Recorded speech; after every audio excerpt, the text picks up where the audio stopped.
Ano yung kulay pula na punong kahoy na yan? Danigga.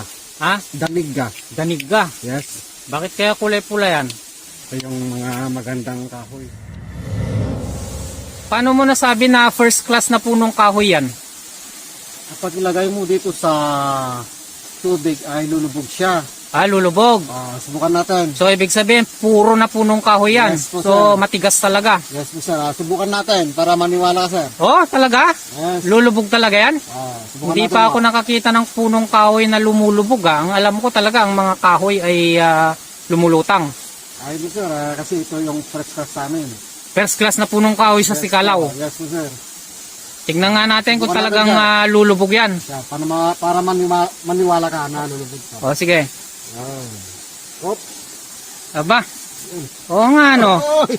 Nako, ang lalim pala. Nako. Down! Grabe Grabe, ang tigas. Kaya pala ang bigat ng kahoy na to. Oh. Ang bigat at ang tigas. Ayan, oh. Matigas ito.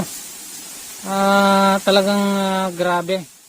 Grabe sa bigat. Ang ganda pa niyan. Puro na punong kahoy pala to, no? Tarikayo, magandang tarikayo. Oo, ito yung first class. First class. Amoy mo, ang bango. Pero patay na yan, no? Baka ilang years na ito na ano. Amuyan nga natin kung mabango talaga yan. Bango.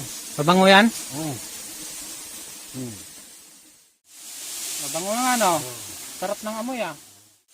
Kulay pula, no? Parang dugo. Oo. Para siyang laman ng tao. So, may ipapakita mo ba sa akin kung ano yung itsura ng dahon niya? Tignan natin mamaya din pag-aanan natin.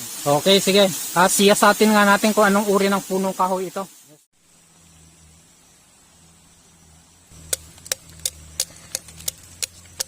Yan yung punong kahoy na dugo. Ano na nga pangalan niya ng punong kahoy na dugo? Yan, danigga. Danigga. Grabe, parang sugat. Para siyang laman ng tao. Parang tao, no? Parang ham. Maniwala ka na. Oo. Ito ang lumulubog na kahoy.